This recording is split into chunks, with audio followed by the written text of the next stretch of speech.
Yes. Hi, my name is Bonnie Gang. I'm a graduate of School of Social Work, and I'm currently a social worker working in the industry. And I really like how you guys are representing a variety of different industries, the government, private foundation, and non-for-profit. And as we're talking about the future of the service industry, I was just wondering how each of you guys in your industries have been affected by the economic downturn and how you see us going in the future. Okay, we'll come back to this. Yes?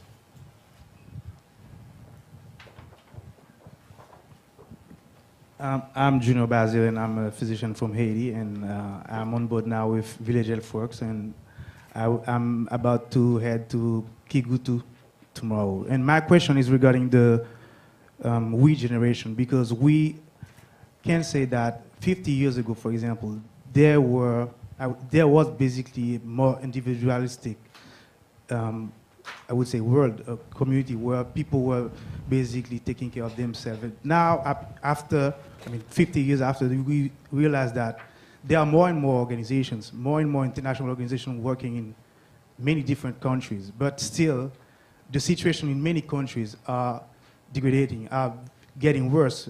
Because when, for example, I'm talking to elderlies, they would tell me that before, everything was better. And it's not only in Haiti, it's in many parts of the world.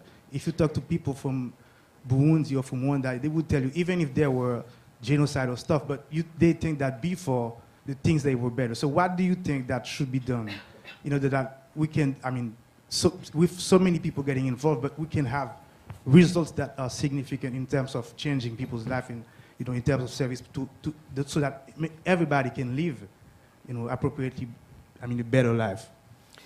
Okay, so we have a lot of different questions to pick and choose from. To what extent has the global recession, what will it have, how will it have, and what do you think?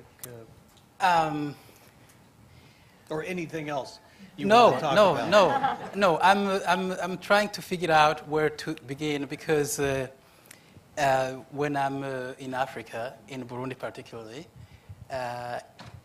I have one feeling about the economic crisis. When I'm there, I talk particularly to the staff who every end of the month they expect to get paid from 100% of the funds we raise from people in the United States. And when I use the word recession, they have no idea what that is. Why? I give an example, frankly.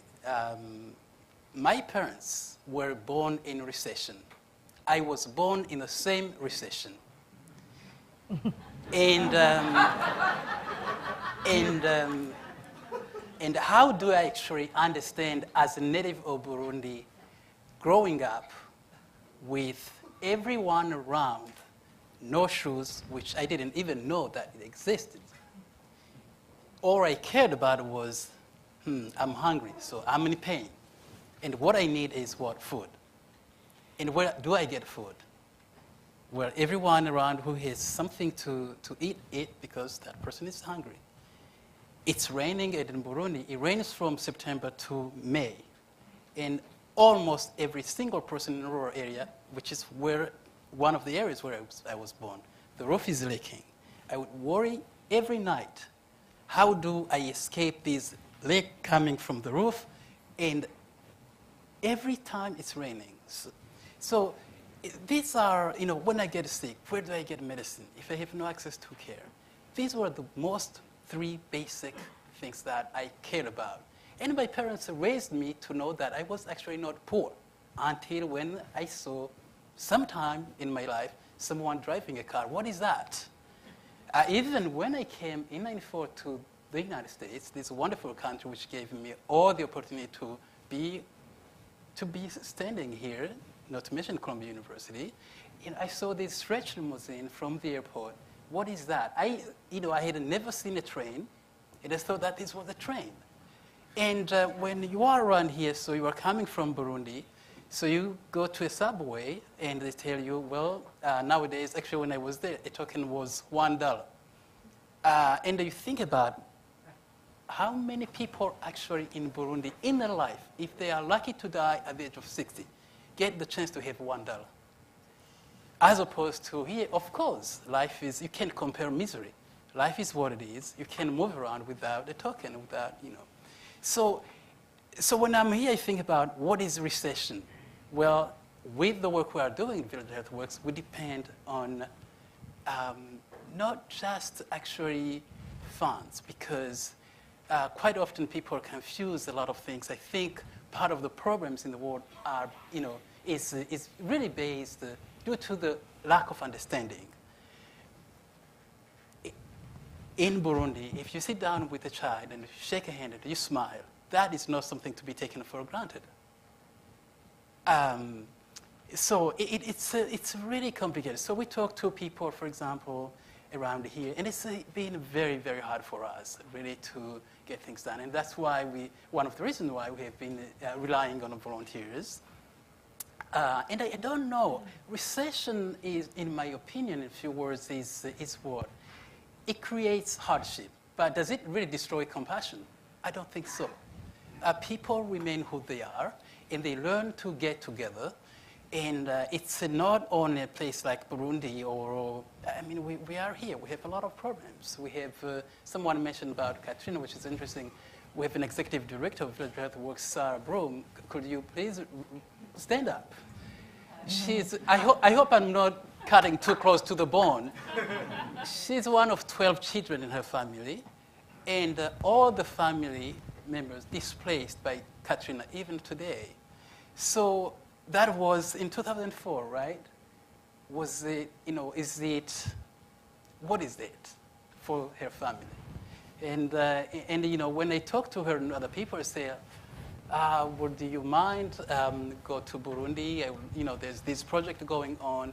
And I remember, I will never forget what she told me. She said, I need you to tell me what you expect me to do. I don't need you to tell me about the hardships in Burundi, which was based clearly on her personal experience. So I don't know what you know. People have different needs and the feelings about what they need, but there's a lot we have here. We are very privileged society, and we take a lot for granted. And that's precisely the reason why when we have a chance to talk to friends, alumni, and the students, say, you will actually know how much you have, with or without recession, when you go to a place like Burundi. And you will actually learn how to come together and fight against this recession, which is not a big thing, really, frankly. So it's hard, but it's not impossible to get things done. That's Okay. my thought. Thank you. Thank you. Shall we take another couple of questions? Did you want to say anything? Diane? I do just want to say we're seeing an increase on both sides. So because of the recession, we're seeing an increase on the need for volunteers in different fields, especially because everyone's feeling the recession. Not-for-profits that have typically operated a certain way, we are encouraging them, and they're having to figure out how to operate in a way that utilizes volunteers, because the same resources are not there to pay people to provide some of these services. But we are also seeing an increase in the amount of people that want to volunteer and want to serve and to help others. I would say, with the exception of 2 initiatives right now, every initiative that we've rolled out, we have hit our volunteer targets and exceeded them. I think because this recession is so widespread, people are really understanding others' needs. And when you can understand someone else's needs and when you can connect with it, it seems to us to be motivating people to get out there and figure out what can they do to help the situation. Yes. Excuse me. I'm a graduate of 1957 law school. I'm also, excuse me, thank you. I'm also a per diem sub in a city school system. In fact, I was teaching today. That's service. No, it's not. That's my question. We're dealing with service. You're not talking about results. I deal only in failing schools. And how do you deal with a professional staff that's totally dispirited? You walk in, and of course I'm dispirited because I see where I'm going, but the staff itself, the professionals, the paraprofessionals, all of them, are just down. What do you do about it? Me? Yes, ma'am. Okay. So you have touched on one of the main goals of NYC Service is that we feel like we've got to be able to show the impact. We do think if we don't begin to show the real impact of volunteerism, it's going to actually have a far more negative effect on people's desire to serve and give their talents. So we have, when I refer to these initiatives, we are really putting in really well thought out projects in place that we are committed to showing the results of what they provide. So with the Department of Education, for instance, one of the initiatives we're about to roll out is the middle school mentor program. It's nice to say you have a mentor, but like you said, for the person in the school, like, what does that mean, right? How does it help? And so one of the things we have looked at with every initiative, we have a set of ways that we will evaluate ourselves. And we have allowed principals of 50 schools to say they want to take part in this initiative. And we have allowed them to, I shouldn't say we've allowed them, we've encouraged them to help us figure out how do we evaluate these programs to show that they have real impact. Because if they don't have real impact, then what have we done? And so principals in all of these schools, quite honestly, are failing or close to it, have begun to help us look at, okay, here are the things in school culture that would make a difference to us. Will your mentorship program help with absenteeism?